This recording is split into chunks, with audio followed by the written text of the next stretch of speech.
You're listening to the Dibbly-Dobbly podcast. Remember to like, share, comment, subscribe, and click the bell to make sure you get the latest episodes of the podcast. Be sure to like and share our Facebook page and follow us on Twitter and on Instagram. Let's move on, Jehan, and talk about the transition phase of Australian cricket, the Test team. Obviously, transition always happens to all teams, Jehan, in cricket. You go through a natural cycle. Everyone gets older, and you start to look to the future. Do you think that the transition phase for Australia across all three formats, do you think there are going to be some challenges ahead for Australia, or do you think that we're going to see some exciting new talent coming through? Yeah, I think that they're set to lose some very good players that they've had for the last decade.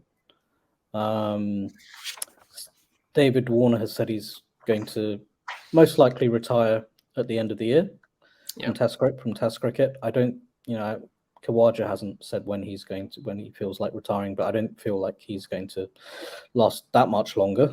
I actually have a feeling he'll retire as well during this Test summer.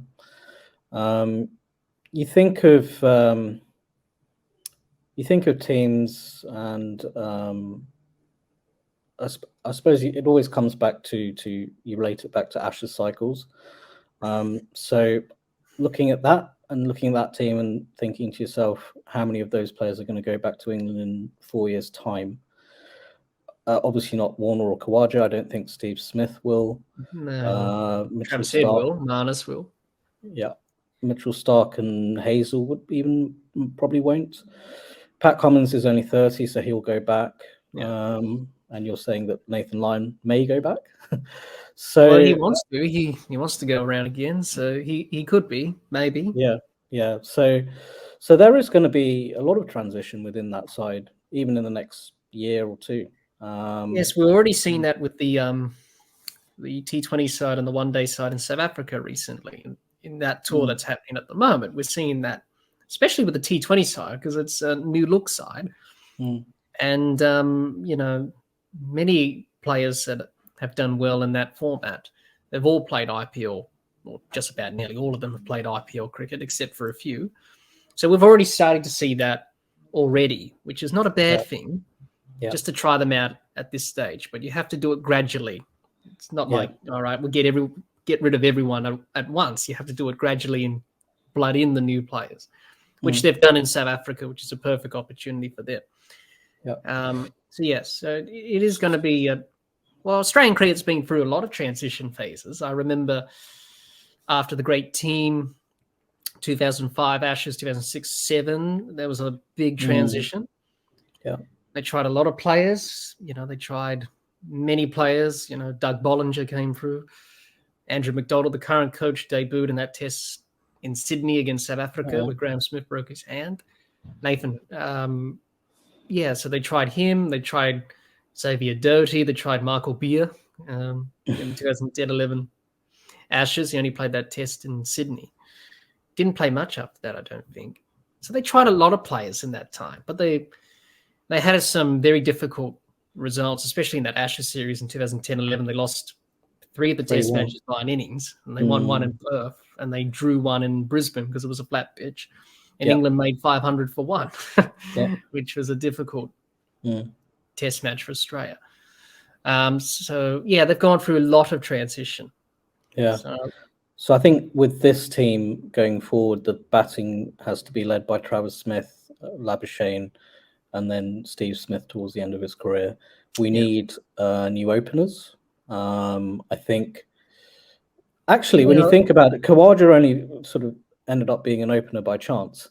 That was the only way that they could fit him into the side. Yes, because and before that, the other openers were failing. I mean, Joe Burns didn't really cement his place. No, and Cameron Bearcroft had his chance, but he didn't make the most of it. Marcus Harris has continued to struggle. Matt Renshaw's been tried, but then he was dropped.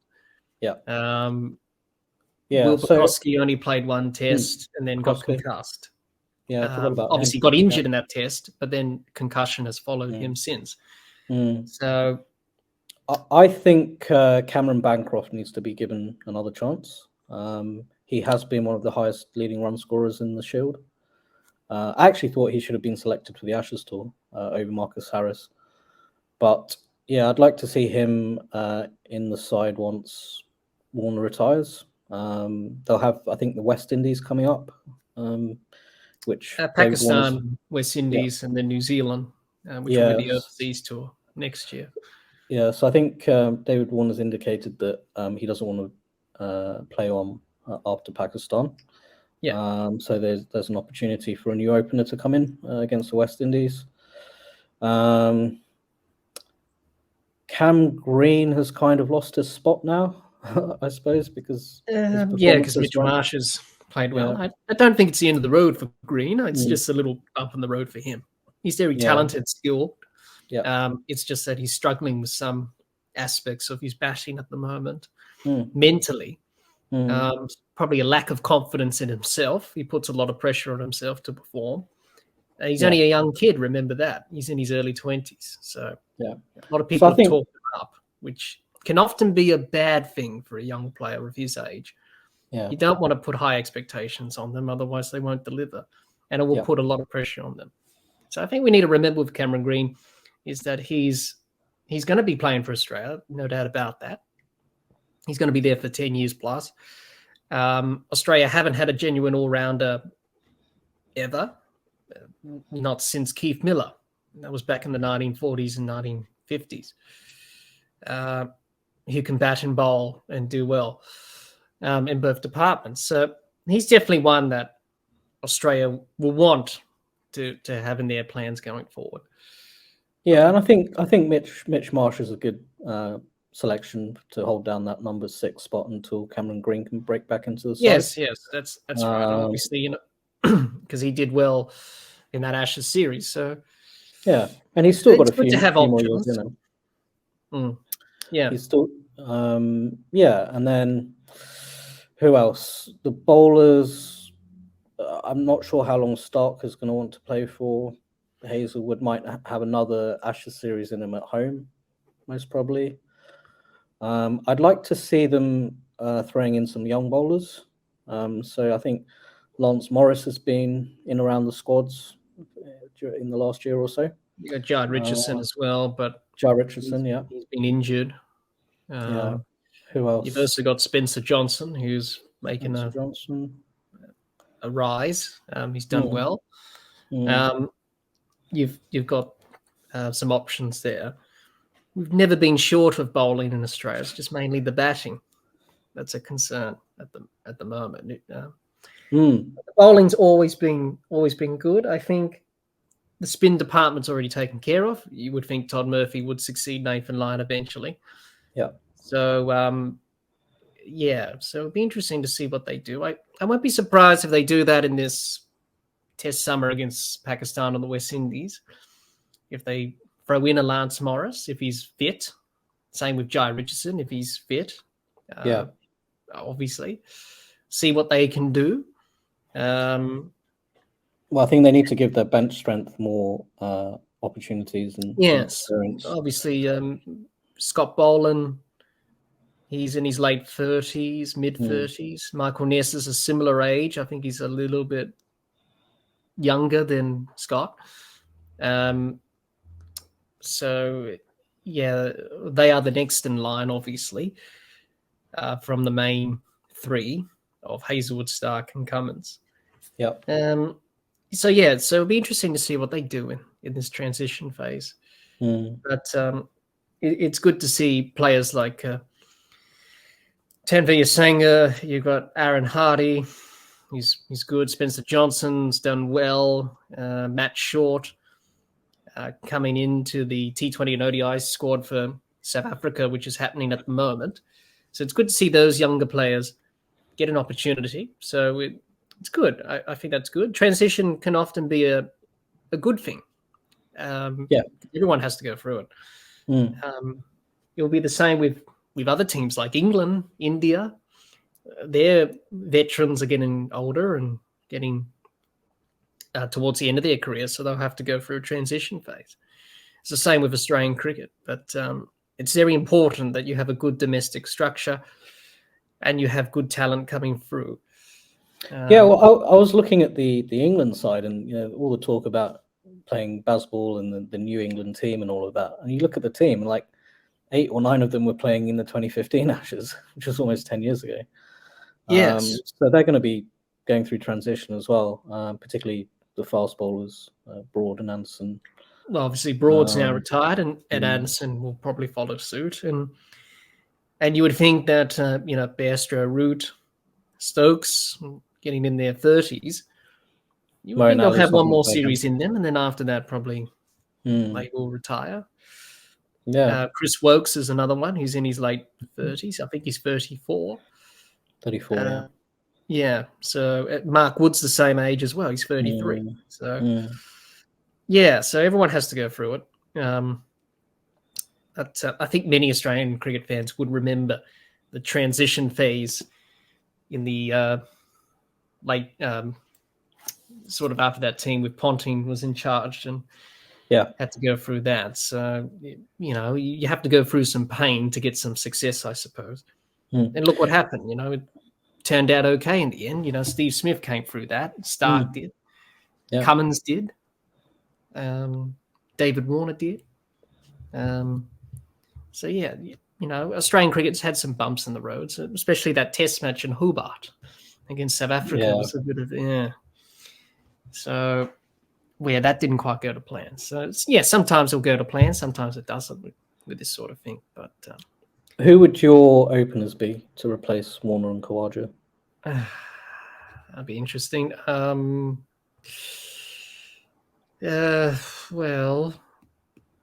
I'm not really sure, to be honest. There's so many options there. I'm not sure about Bukowski because of his injury, concussion concerns. If he didn't have that, then I'll probably put him in there. You've got Matt Renshaw, you've got Bancroft, you've got Harris. I won't put Harris there because he hasn't really done much in Test cricket, to be honest. He hasn't really performed as much. What's he averaging? 20? That's just not good enough for an opener. You need an average probably 40 plus. I would give Bancroft a go. Maybe Renshaw, maybe. That's what I will do, but they could go a different option there.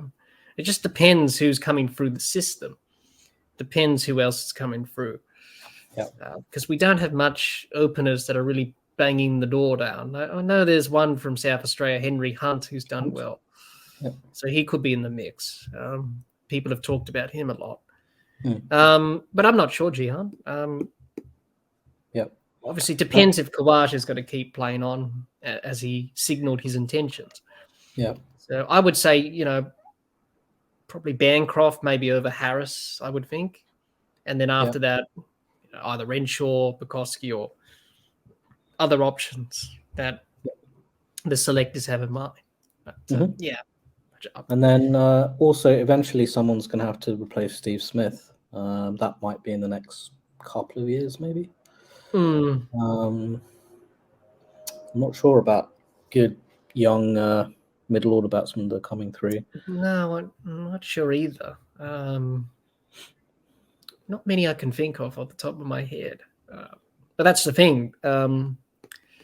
You need those batters coming through that are good, talented batters that are going to make a difference. Be interesting to see what happens. I'm not sure who will replace him. You can't replace Steve Smith because he's irreplaceable. He's just one of a kind. So it'll be interesting to see what the selectors have in mind there. But that's their job. They're the selectors, so they can make that decision on our behalf. But that's the thing with transition. You never know how it's going to work out, or do you have the players that have the talent and the skills there? I guess you could say the same about the wicketkeeper. Maybe Alex Carey's 32. I think his birthday was the other day, so I think he's 33 now. I'm not sure. I have to check that. So then you have to think about a keeper as well. Maybe Josh Inglis. He's a lot younger, but I think he's towards his late 20s, I think. So he's been around the Test squad. You got Jimmy Pearson, who's done well for Queensland. He's been in the Test squad in the Ashes recently. So you have to think about a keeper as well in the future. Yeah. I think Carey's just about holding on to his place in the side, to be honest. Kept well in the Ashes, but he just didn't score enough runs for me. No, he didn't. And I do like to see a counter-attacking batsman at number 7. I don't think he's really quite that. That's what they say Josh Inglis is supposed to be, the way he bats. So he could be a good option. Yeah, there was talk about that as well before Carey debuted. They talked about Inglis and he could have that spot. But no, Alex Carey's proved his keeping.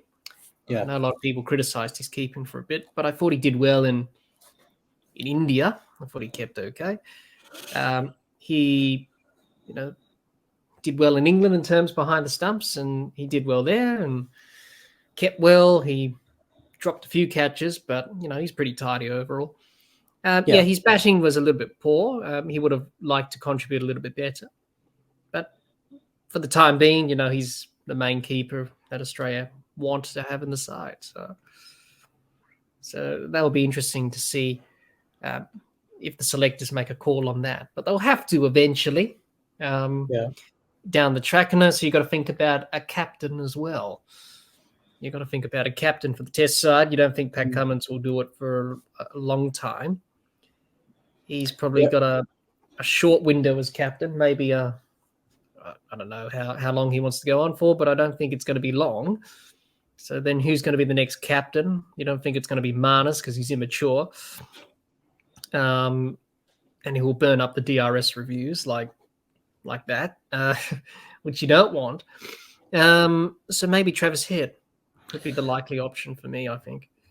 Yeah, I think it has to be him doing it because he's done it for South Australia since he was in his early 20s. Yeah.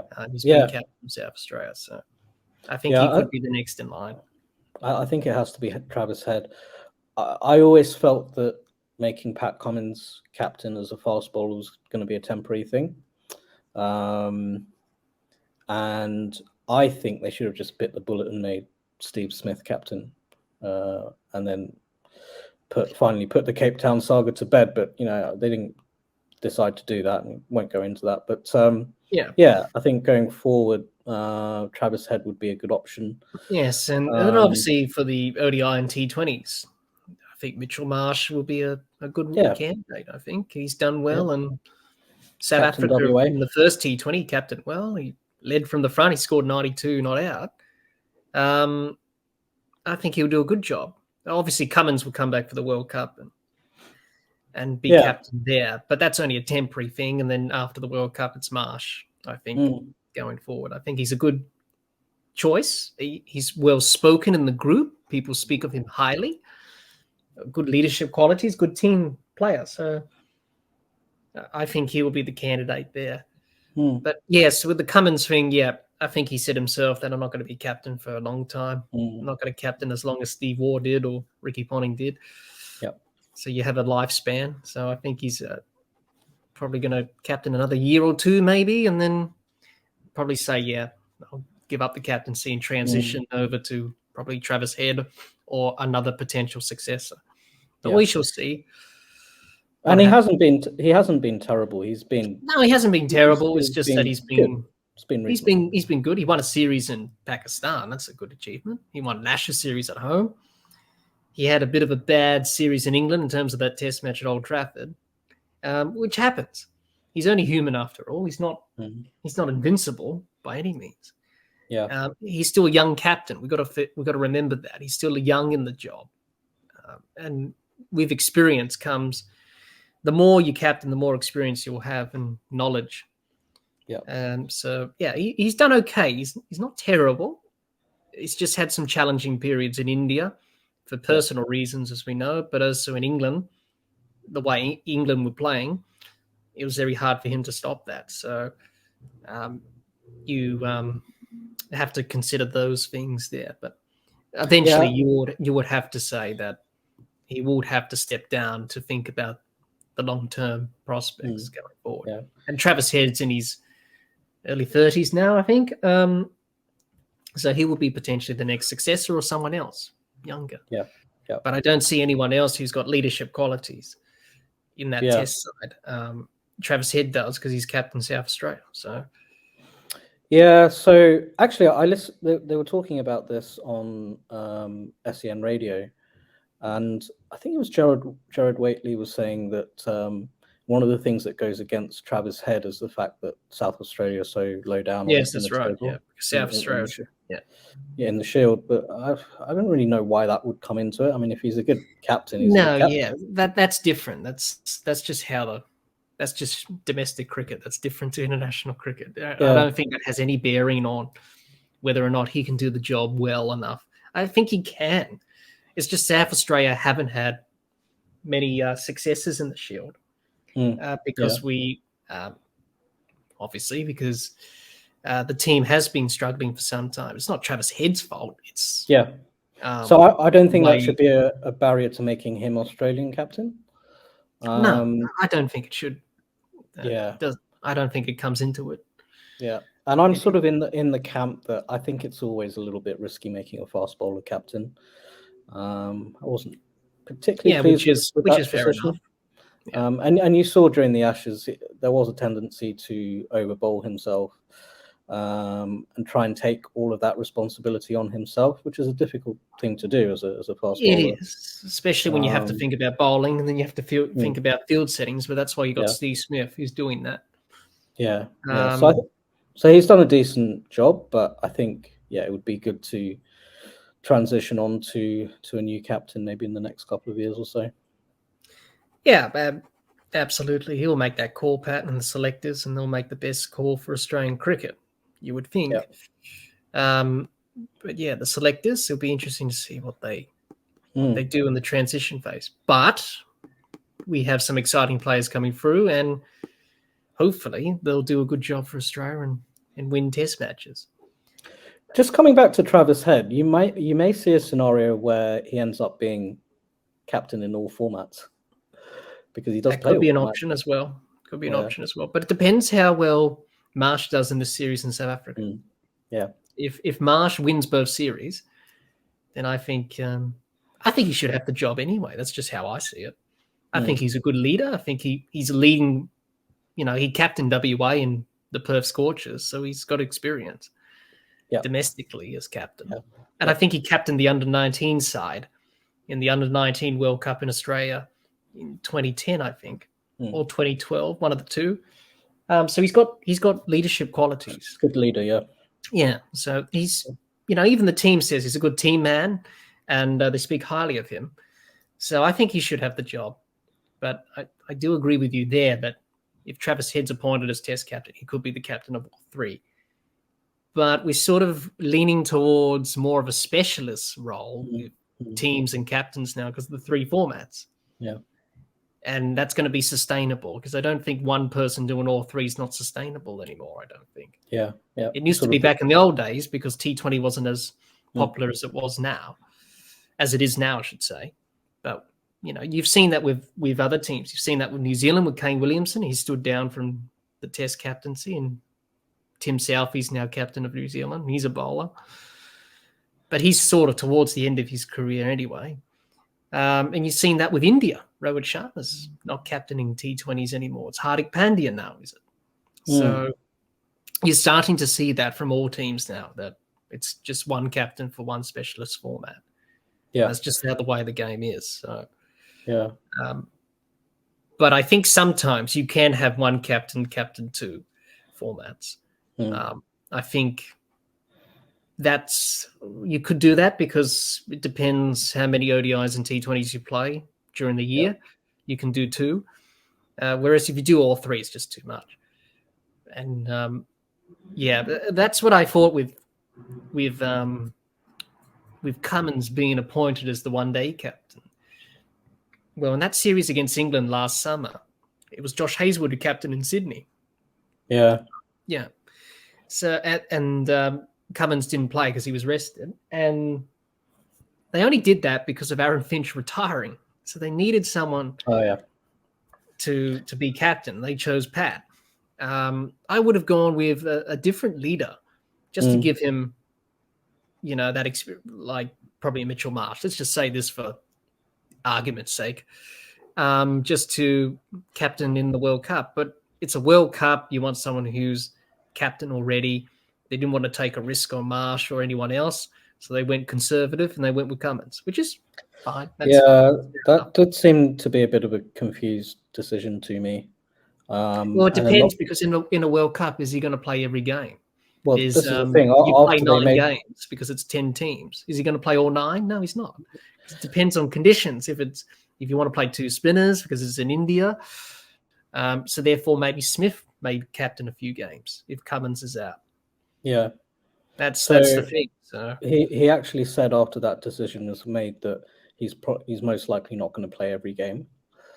So you think to yourself, okay. Well, obviously he's not playing because of that injury he got because of his wrist. Yeah. So he's not in the ODI squad. Like even going forward, he said, "I'm not going to be able to play every ODI. No. So I won't always be captain." No, he won't. So yeah, I think it was just a temporary solution because of Aaron Finch's retirement last summer. Yeah, and they needed someone. He's already been captain, and they didn't want to take a risk on anyone else because it's a World Cup. You need a good leader, and Pat's done an okay job. So I can understand that decision. But then going after this World Cup, I think you probably have to look at maybe Travis Head and Mitchell Marsh, probably candidates to replace Cummins as the ODI or T20 captain going forward, I think. Yeah. Which both of them have captaincy experience. So I think it's out of them two, I think. Obviously, they won't go back to Smith. He'll just play a, sort of role like he does in the test side, really, just to help out the new leader. But yeah, those are the only two I see in the one-day T20 squads that I see as captain of those formats. And in the test squad, we already mentioned Travis Head, a potential candidate. Because I think they'll definitely go back to a batter. They won't go back to a bowler because they've already tried it with Cummins. And Cummins has already missed out a few test matches. And Smith's captain, and he's done an okay job. So it'll be interesting to see what they do there. Hi, everyone. I hope you enjoyed listening to Jehan and I discuss the transition phase with the Australian cricket team. If you're listening to this episode of the podcast on our YouTube channel, let us know in the comments some of your thoughts on the transition phase with the Australian cricket team. We would love to hear what you have to say.